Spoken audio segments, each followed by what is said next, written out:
ঢাবিতে আসা এই এমসিকিউটা কিন্তু শর্টকাটে করা যায়। কি দেখো, এখানে যে ফাংশনটা আছে তার অন্তরীকরণ এখানে আছে, তাহলে আমাদের আনসার কি হবে? সেই ফাংশন এবং তার উপরে square divided by two, divided by two, divided by two. এখন দেখো লিমিট আকারে কি আছে? এক্স আর জিরো আছে, এক্স আর জিরো আসে। তাহলে এই যে এক্স তুমি বসিয়ে দাও, এক্স বসিয়ে দিলে কি হবে? ফাংশন অফ এক্স তার whole square divided by two, divided by two. আর জিরো যদি এখানে বসাও, জিরো যদি এখানে বসাও তাহলে জিরো হয়ে যাচ্ছে, তাহলে আমাদের আনসার কিন্তু এইটাই। তাহলে দেখো শর্টকাটে কিন্তু করে ফেললাম। তাহলে কি একটা ফাংশন থাকবে আর একটা ফাংশন এর অন্তরীকরণ থাকবে, একটা ফাংশন থাকবে সেই ফাংশনেরই অন্তরীকরণ থাকবে।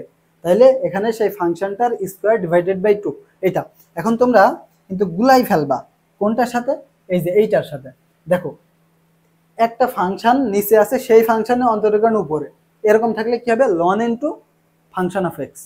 আর যখন নিচে রুট থাকবে, নিচে রুট থাকবে এবং সেই ফাংশনের অন্তরীকরণ উপরে থাকবে, তখন two root function of x.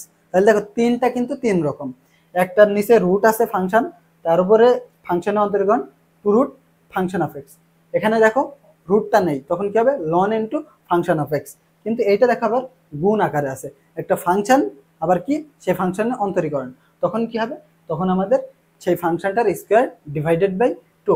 তো এই নিয়মে দেখো এইটাই কিন্তু এখানে লেখা আছে, এইটাই আমাদের জাস্ট এখানে লেখা আছে।